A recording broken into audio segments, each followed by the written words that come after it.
Hey, young historians, Mr. Moran here, and today we have a lot to cover as we're wrapping up the American Civil War. We're going to cover the Emancipation Proclamation, Sherman's March to the Sea, and the presidential election of 1864.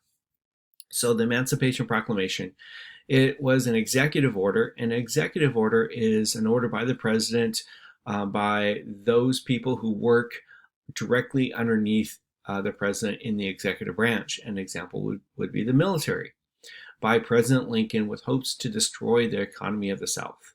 The Emancipation Proclamation ordered the freeing of all enslaved humans in the rebel states. Also, it allowed the Union Army to confiscate or take any enslaved people while in those states and free them. Once the enslaved people were free, then crops could not be harvested, and then people would starve.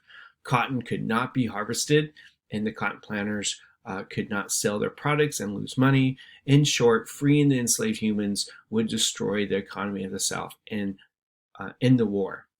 It's important to note the Emancipation Proclamation did not free enslaved people in the Union parts. So there were some border states there, Delaware, Maryland, that stayed with the United States that where slavery was still legal. It did not free them there. Also, by doing this, Lincoln makes the issue of slavery the primary reason for the Civil War, because once the war is over and slavery has ended in the South, well, you're going to end slavery throughout all the United States. Sherman's March to the Sea. Union General Sherman's March to the Sea was a successful attempt to bring the reality of the bloody war to the doorsteps of the Southern people. He wanted the civilians to witness the devastation of war. In the heart of Georgia, his troops were ordered to take all food and livestock. Whatever they did not take, they were ordered to destroy. So imagine this entire swath of land where entire fields of crops were burned, livestock was killed and left to rot.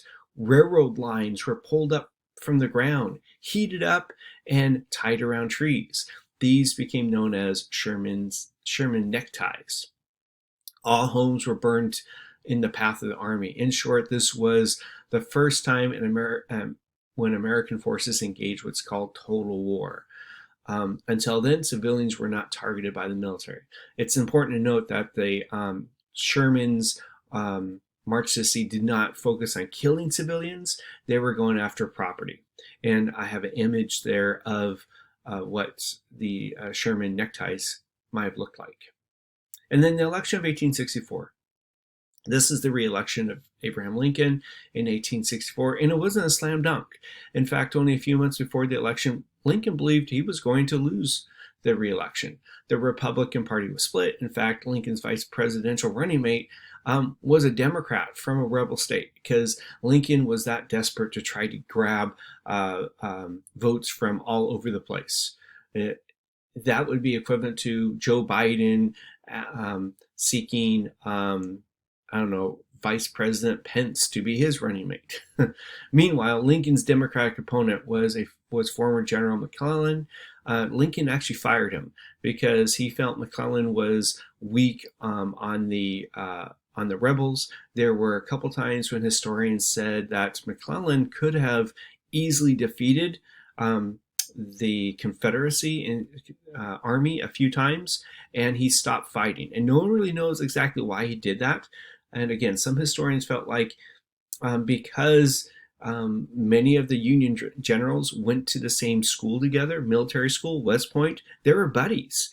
And so some people felt like McClellan was trying to take it soft on his buddies, trying to protect their honor.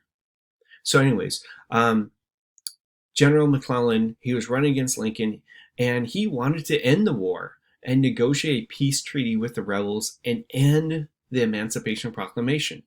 It was an election of stark contrast and the election that would have changed the course of American history. So what you're going to do is go to the quiz, and there's some short videos that cover all of these three subjects. They're 2.5, 3 minutes long, and then you're going to answer a few questions about them. And then if you want to learn more, there's some links there. All right, guys. See ya. Bye.